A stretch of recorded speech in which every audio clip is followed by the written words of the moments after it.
휴가를 많이 떠나는 여름철에는 교통사고도 느는 것으로 알려져 있지 않습니까? 보통 6% 정도 증가한다고 합니다.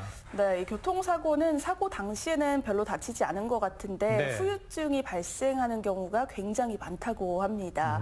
그래서 이 후유증을 예방하는 것도 중요하고 발생한 후유증을 잘 치료하는 것도 중요하다고 하더라고요. 그렇죠. 자, 그래서 오늘은요, 교통사고 후유증에 대해서 한의학적으로 치료하는 방법 알아보겠습니다.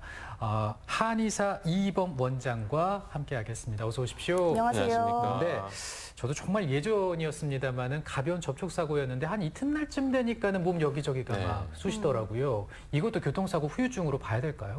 예, 일단 교통사고와 관련된 모든 증상을 포괄한다고 보시면 되겠는데요. 교통사고라고 하면 가장 흔한 것이 차대차 사고죠. 뭐 정차 중에 부딪힐 수도 있는 것이고 주행 중에 부딪힐 수도 있는데, 그리고 요즘에는 이제 킥보드라든지 자전거, 오토바이를 타면서 거기서 발생되는 사고들도 많이 있습니다. 당연히 차대 보행자 사고도 있고요. 그래서 어찌됐든 간에 이렇게 외부의 교통수단과 충격을 받았을 때 근골격계, 그다음에 정신적으로, 내과적으로 생기는 문제들을 교통사고 후유증이라고 말씀드릴 수가 있겠고, 이것은 빈도가 꽤 높고 누구에게나 발생할 수 있고 한 번 발생했을 때 피해가 크기 때문에 오늘 방송 주제로 잡아봤습니다. 네, 교통사고가 참 무서운 게 사고가 났을 때는 괜찮은 것 같아도 며칠 지나면 아플 수 있다는 점인데, 이 교통사고 후유증 왜 발생을 하는 걸까요? 네, 그 교통사고 발생했을 때 왜 몸이 아프게 되는지 제가 동영상을 준비했는데요. 동영상 보면서 한번 말씀드리겠습니다. 일반적인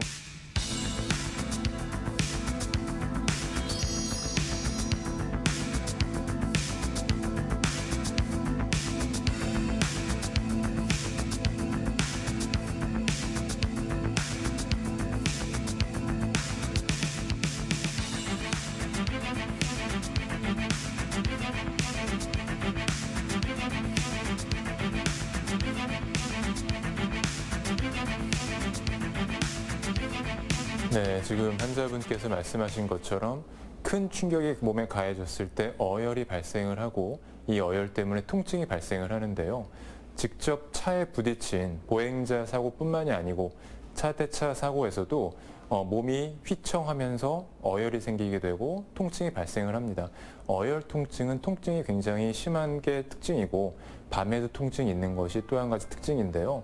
그래서 환자분들께서는 어혈을 푸는 약을 먹으면 통증이 좋아지지 않을까 생각을 하게 되는 것이죠. 당연히 맞는 말씀이고요. 근데 어혈을 풀어주는 약이라는 것이 한 가지만 있는 것이 아니고 환자의 상태에 따라서 어혈 풀어주는 약을 달리 처방을 하게 되겠고요. 그리고 또 한 가지는 사고가 발생을 하면 어혈이 생겨서 통증이 생기는 것뿐만이 아니고 여러 가지 재반 증상들이 생기게 되는데요. 어지럽다든지 속이 메스꺼린다든지 머리가 아픈 증상이 있을 수도 있겠고요. 그리고 또 한 가지는 굉장히 가슴이 두근거리고 놀라서 잠을 잘 수가 없다는 분들도 있고, 또 어떤 분들은 힘이 쭉 빠져서 기운이 없어서 하루 종일 누워만 있는다는 분들도 있습니다. 또 한 가지는 소화불량이 생기거나 대변이 설사가 나오거나 변비가 생기는 분들도 있습니다. 그래서 이런 재반 증상까지 같이 고려하는 한약 처방을 하게 되는데요. 환자분들께 개인적으로 증상을 여쭤보고 진찰한 후에 환자들 상태에 따라서 처방을 하게 되기 때문에 어혈 푸는 약 딱 하나 먹어서 좋아지는 것이 아니고 환자의 상태에 따라서 맞춤 처방을 하게 되면 더욱더 증상을 줄일 수 있는 효과가 있겠습니다.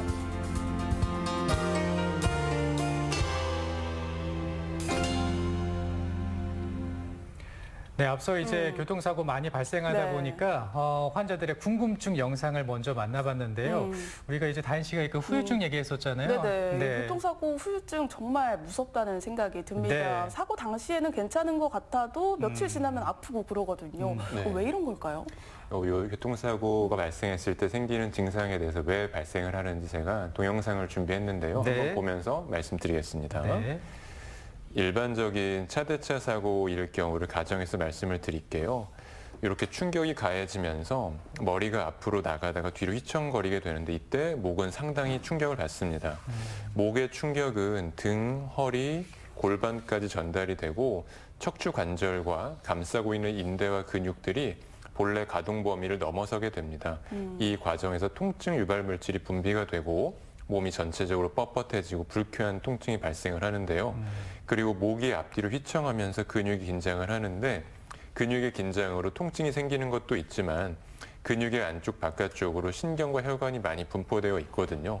그래서 근육이 수축하면서 이 신경과 혈관을 압박하게 되면 등에 있는 특히 자율신경계가 이 균형을 잃고 두통이라든지 어지럼증, 구역감 등의 증상을 같이 나타내게 됩니다. 네. 이렇게 교통사고가 나면은 이제 많은 분들이 통증을 호소하시잖아요. 그 중에서도 제 주변에서도 보면은 뭐 팔, 다리, 목, 허리 뭐 이런 곳의 통증을 굉장히 많이 호소를 하시더라고요. 네, 증상들이 굉장히 다양한데요. 이것도 네네. 제가 그림 보면서 한번 설명을 드리겠습니다. 네. 일단은 첫 번째로 사고가 나면 척추 전체, 즉 목이라든지 등, 허리 전부가 아플 수밖에 없고 그 중에서도 목이 아픈 경우가 가장 많습니다. 왜 그러냐면 허리는 의자랑 벨트에 고정되어 있는데 목은 그렇지가 않거든요. 충격이 가해지면서 목이 앞뒤로 휘청하면서 움직이는데 이것을 편타 손상이라고 하고요. 목 관절과 주변의 근육이 일시적으로 본래의 운동 범위를 넘어서기 때문에 통증이 굉장히 심하게 발생을 합니다. 그리고 이런 통증이 밤이나 새벽에 더 심한 경우가 많은데요.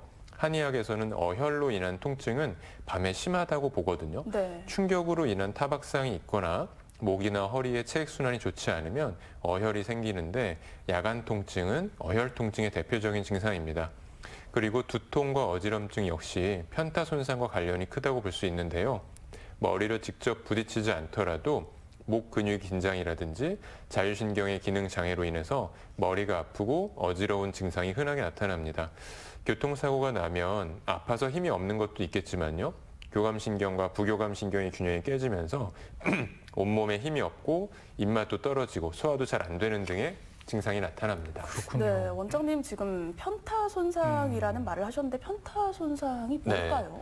용어가 좀 어렵죠. 네. 채찍편에 칠 타자를 써서 채찍을 친다는 뜻인데요. 네네. 이 아까 이제 우리가 의자에 앉아 있을 때 보면은 의자에 앉아 있고 벨트를 매잖아요. 네. 그러면 체관이 고정돼 있고 목하고 머리가 순간적으로 앞으로 쏠렸다가 뒤로 이제 부딪히는 모습이 휘청거리는 게 이제 채찍을 치는 모습과 같다 그래서 편타 손상이라 합니다. 네. 일시적으로 외부의 큰 충격 때문에 머리와 목이 흔들렸을 때 목 주변의 근육이 긴장을 하면서 목이 아프고 등이 뻣뻣해지고 머리까지 아플 수가 있게 되겠고 또 한 가지는 교감신경과 부교감신경의 균형이 깨지면서 어지럼증이라든지 속이 울렁거린다든지 그런 증상들도 나타날 수가 있습니다. 그렇군요. 편타 손상에 대해서 말씀해 주셨고 특히나 이제 교통사고를 이제 당하게 되면 가벼운 접촉 사고여도 시간이 지나면 몸이 이제 이상이 생길 수 있고 또 몸에 질환이 있다고 본다면 더 악화가 될 수도 있는데 그렇기 때문에 이제 교통사고 났을 때 병원에 가서 검사 받아보고 진료 받아보는 게 중요하겠네요. 네, 당연합니다. 네. 일단은 병원에 가시면 엑스레이 먼저 찍어보게 되는데요.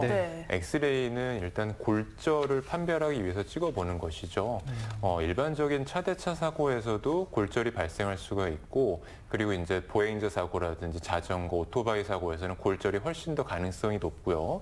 차대차 사고에서도 등뼈라든지 허리뼈, 갈비뼈에 골절이 생기는 경우들이 많이 있습니다. 네. 이런 골절이 부위라든지 정도에 따라 다르긴 하지만 한약이라든지 약침 치료, 침 치료도 훨씬 회복되는 도움이 많이 되고 그 다음에 골절이 없다고 한다면은 이제 뭐 근육이라든지 인대 손상을 한의사가 이학적 검사로 이제 발견을 하게 되는데요.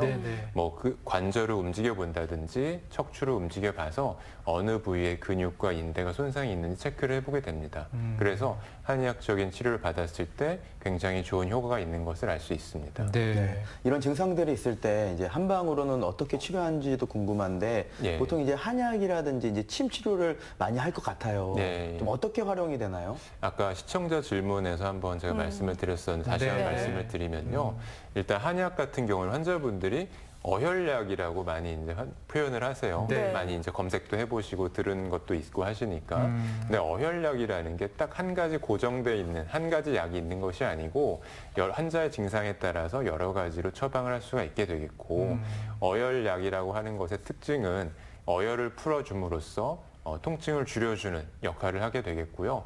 근데 이제 교통사고 발생했을 때 통증뿐만이 아니고 아까 말씀드린 여러 가지 부가적인 증상들이 있잖아요. 네네. 그래서 이제 뭐 어지럽다든지 속이 메스껍다든지 소변, 대변 내 문제가 생길 수도 있고 이런 문제들을 부가적으로 해결해 줄 수 있도록 약 처방을 환자의 상태에 따라서 처방을 하게 됩니다. 그래서 사고가 났을 때 무조건 어열약만 쓴다. 또 어열약은 한 가지만 있다라고 하는 것은 아니고 환자 상태에 따라서 처방을 하게 되겠고 침 치료는 가장 기본적인 치료에 해당이 되겠죠. 근육이라든지 인대 통증이 있을 때 통증을 줄여주는 역할을 하고 잠이 잘 안 올 때, 불안해서 잠이 잘 안 올 때 침 치료를 함으로써 충분한 수면을 할 수 있도록 도와주는 역할도 합니다. 그리고 약침 치료라는 것도 있는데요. 한약과 침치료의 장점을 골라서 만든 것이 약침 치료인데 네네. 한약을 직접 몸속에 주사로 주입을 한다고 보시면 돼요. 그래서 혈자리에 주입을 하든지 통증 부위에 주사를 해서 통증을 효과적으로 침치료만 하는 것보다 더 효과적으로 줄여줄 수 있는 아주 좋은 방법이 되겠습니다. 네. 그리고 추나요법도 증상 완화에 도움이 많이 된다고 하더라고요. 예, 추나요법이라고 하면은 척추 관절의 부담을 줄여주는 치료 방법이 되겠는데요. 일시적인 충격에 의해서 관절과 척추가 많이 뻣뻣해지고 근육이 긴장이 되고 관절의 가동성이 떨어질 수밖에 없죠. 이때 추나요법을 통해서 관절을 부드럽게 해주고 늘려주고요. 그다음에 근육이 긴장된 것을 풀어줌으로써 근골격계의 통증을 효과적으로 대처할 수 있는 방법이 되겠습니다. 네, 마지막으로 교통사고 후유증으로 고생하지 않으려면 어떻게 하면 좋을지 알려주세요. 네. 교통사고 한번 당해보신 분들은 아시겠지만 이게 사고 충격 때문에 아픈 것도 아픈 것인데 여러 가지 신경 쓸 게 너무 많아요. 맞아요. 그래서 스트레스 받고 목은 더 아프고 머리까지도 지끈지끈하다는 분들이 너무 많습니다. 그래서 일단은 어떤 증상이 있다고 하면 꼭 병원에 오셔가지고 빠른 치료를 통해서 나중에 증상이 남지 않도록 빨리 조기에 치료를 받으시는 것을 권장드립니다. 네, 시간이 좀 남아서 추가 질문 좀 드리고 싶은데 이제 치료법 설명해 주셨잖아요. 침 치료, 또 이제 복용하는 한약, 또 추나요법이 있었는데요. 부작용 없습니까? 부작용은 특별히 걱정은 안 하셔도 되고요. 추나요법 같은 경우에는 환자분들이 겁내하시는 분들이 있는데 한의사가 인체 구조를 정확하게 파악을 해서 세게 할 곳은 세게 하고 약하게 할 곳은 약하게 해가지고 몸에 전혀 무리가 가지 않도록 치료를 하는 것이고 한약 같은 경우에는 한의원이나 한방병원에서 쓰는 한약 같은 경우에는 약재 자체가 전문적인 치료를 위해서 쓰는 약이기 때문에 안전하고 안정성이라든지 안전성이 담보되어 있는 약이라고 보시면 되겠습니다. 그리고 그렇기 때문에 한의사가 직접 환자를 진단을 해서 처방을 하는 것이기 때문에 부작용이 없는 치료가 될 수 있겠습니다. 알겠습니다. 자, 오늘 한의사 이범 원장과 함께 교통사고 후유증 치료법에 대해서 한의학적으로 알아봤습니다. 고맙습니다. 감사합니다. 소식 잘 들었어요? 네.